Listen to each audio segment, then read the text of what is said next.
Hello everyone, welcome back to my channel learn practice achieve. आज हम यहाँ पे डिस्कस करेंगे क्लास 10 मैथ्स का अरिथमेटिक प्रोग्रेशन का प्रैक्टिस सेशन।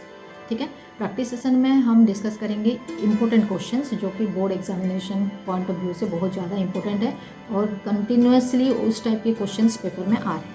ठीक है, सबसे पहला पॉइंट ये है कि जो भी हम ये वीडियो में करेंगे आज डिस्कस, आपको सबको पता है कि अरिथमेटिक प्रोग्रेशन क्या है, उसमें एक ऐसा फॉर्मूला यूज़ होता है। ठीक है, लेकिन ये सब जानते हुए भी कुछ क्वेश्चंस ऐसे होते हैं कि वो क्वेश्चन आपको समझ में नहीं आता। ठीक है, तो अगर अरिथमेटिक प्रोग्रेशन का हम सारा चीज़ जानते हैं लेकिन हम अप्लाई उसको नहीं कर पा रहे हैं, तो उसको कैसे करके सॉल्व करेंगे, उसके लिए मैं आपको यहाँ पे कुछ टिप्स और ट्रिक्स भी दूँगी। तो उसके बेसिस पे इसका कुछ भी क्वेश्चंस आए तो आप उसको ईजिली सॉल्व कर सकते हो। समझ में आ गया? So let's start and see what is there inside the video. Okay, शुरू करते हैं। Question, find the sum of all 3 digit natural numbers which leave the reminder 3 when divided by 5। ठीक है, नेचुरल नंबर हमें लेना है, 3 डिजिट नेचुरल नंबर। कहाँ से शुरू होता है? 100 से।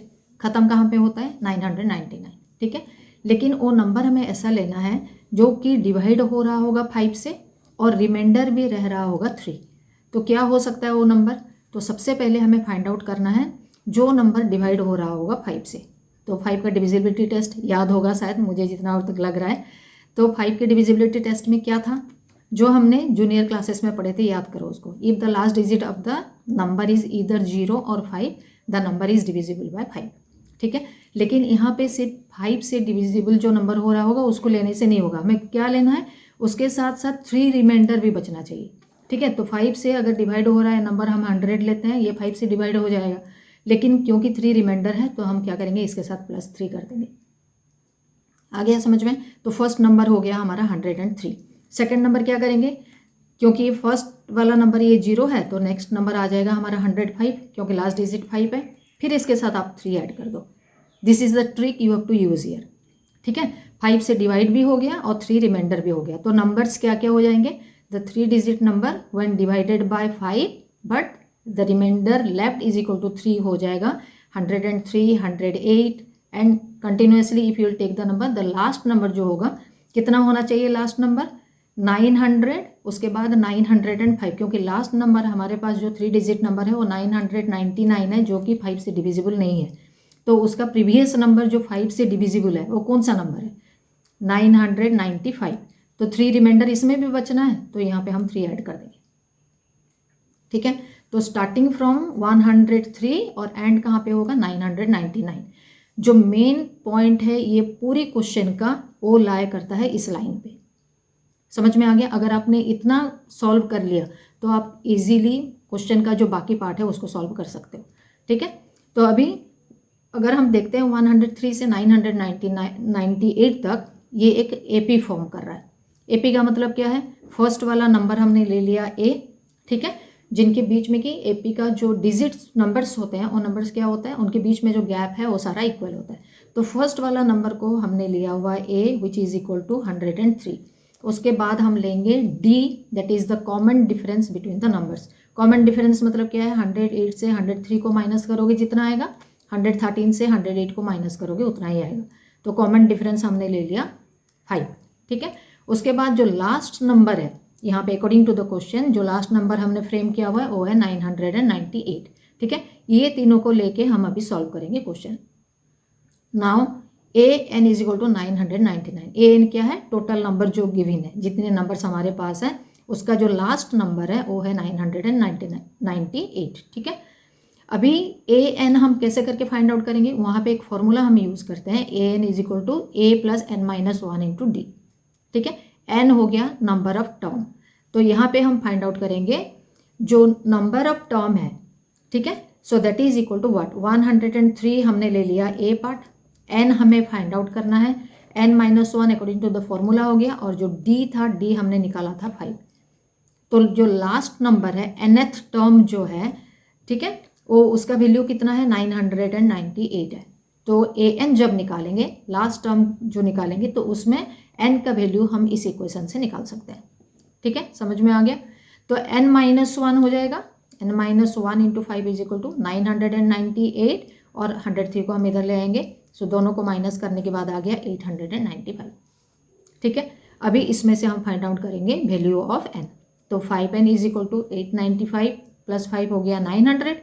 इसमें से जब n निकालेंगे 900 को हम 5 से डिवाइड कर देंगे, तो 900 को जब 5 से हमने डिवाइड किया तो आ गया 180।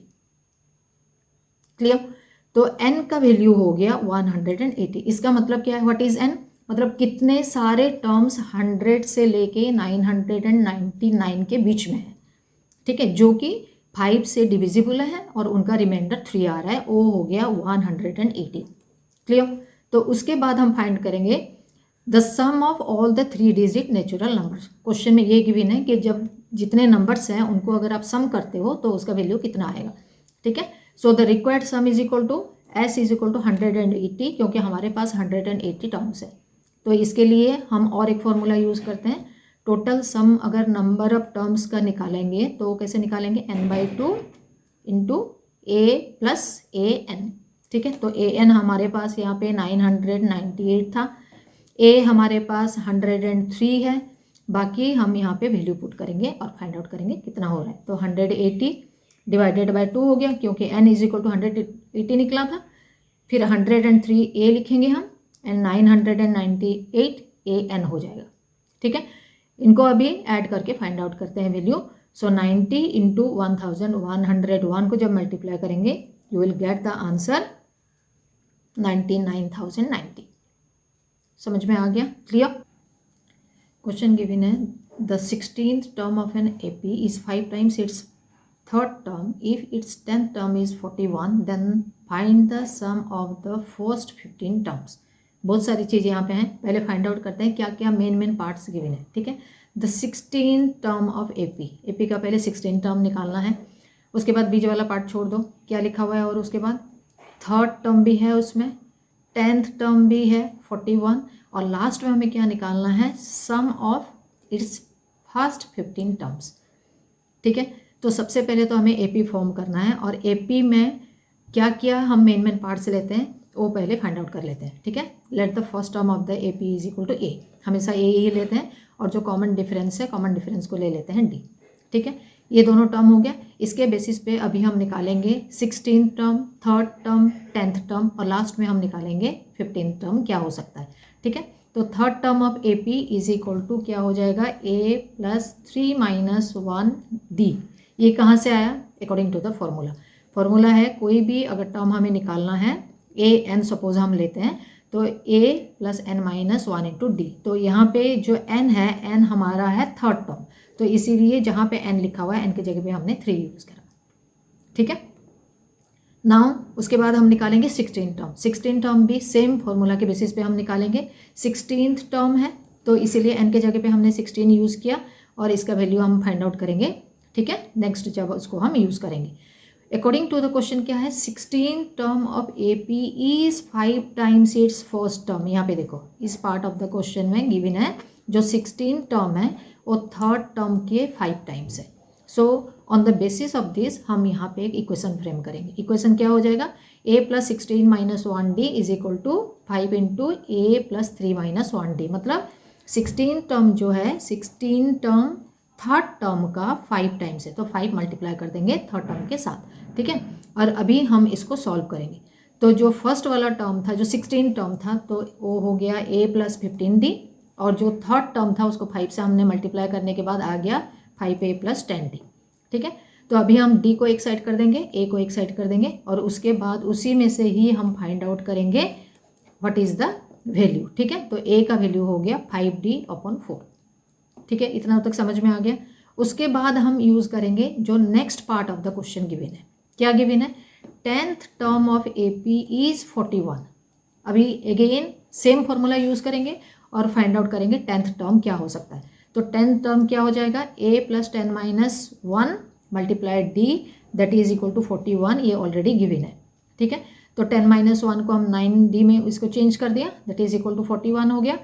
अभी जहाँ पे a था, a के जगह पे हम यूज़ करेंगे ये वाला value, a is equal to 5d/4, ठीक है। तो a के जगह पे हमने 5d/4 कर दिया ताकि ये जो पूरा टर्म है ये d में चेंज हो जाए। तो अगर एक वेरिएबल होगा तो उसको हम इजीली उसका आंसर फाइंड आउट कर सकते हैं। तो इसमें से हम क्या करेंगे, एलसीएम ले लेंगे क्योंकि 4 डिनोमिनेटर में है, तो 4 विल मल्टीप्लाई विद दिस, फिर 4 विल मल्टीप्लाई विद दिस, तो ये हो जाएगा 5d + 36d = 41 × 4 हो गया। अभी इसमें से हम वैल्यू फाइंड आउट करेंगे d का, तो 41d = 41 × 4, तो d = कितना हो जाएगा, 41 और 41 कैंसिल हो गया, तो d = हो गया 4। ठीक है, d 4 आ गया। अभी इसके बेसिस पे हम अभी फाइंड आउट करेंगे द वैल्यू ऑफ a, तो d का वैल्यू को हम a में पुट कर देंगे और फाइंड आउट करेंगे। तो d का वैल्यू 4 अभी हमने निकाला था, तो यहाँ पे d के जगह पे हमने 4 यूज़ कर दिया। ठीक है, तो ये 4 और ये 4 कैंसिल हो गया, तो a = 5 है। आ गया समझ में। अभी last part of the question में क्या गिवन था, the sum of its first 15 terms. Again जब सम हम निकालते हैं उसके लिए और एक फॉर्मूला हम यूज़ करते हैं। ठीक है, दैट फॉर्मूला = सम ऑफ जितने भी टर्म्स गिवन होंगे उसको निकालने के लिए हम यूज़ करेंगे n/2 × 2a + n - 1 × d। ठीक है, तो अभी क्योंकि हमारे पास टर्म 15 है तो सम ऑफ 15 नंबर्स हम निकालेंगे। यहाँ पे हम 15 यूज़ करेंगे, तो जहाँ जहाँ पे n था, जैसे कि यहाँ पे n है और यहाँ पे n है, तो उसी n के जगह पे हम यूज़ करेंगे 15। क्लियर, 15 यूज़ करके उसके बाद वैल्यू पुट करते हैं। यहाँ पे 2 × 5 हो गया यहाँ पे, और 15 - 1 14 हो गया, 14 × 4, तो 2 × 5 10 हो जाएगा, और 14 × 4 हो गया 56। तो नेक्स्ट स्टेप में 15/2 10 + 56 हो गया, सो 10 + 56 = 66, तो 15/2 × 66 हो गया। एंड नेक्स्ट स्टेप में हम क्या करेंगे, 2 और 66 को कैंसिल कर देंगे, ये हो गया 33। दोनों को मल्टीप्लाई करके हम आंसर निकालेंगे। So the sum of the first 15 term = 495। Clear. जब भी हम क्वेश्चन सॉल्व करते हैं तो हमेशा ये ध्यान रखना, सारे पार्ट्स को पहले नोट डाउन कर लो कि कौन कौन से इंपॉर्टेंट पार्ट्स उसमें यूज़ हुए हैं, उसके बेसिस पे हम आंसर फाइंड आउट करेंगे, तो इजीली फाइंड आउट कर सकते हैं। आ गया समझ में। ओके स्टूडेंट्स, आज इस वीडियो में जो भी क्वेश्चन हम डिस्कस करें आपको ज़रूर समझ में आ गया होगा। इसी वीडियो में आज हमने डिस्कस किया क्वेश्चन को कैसे एनालाइज करना है।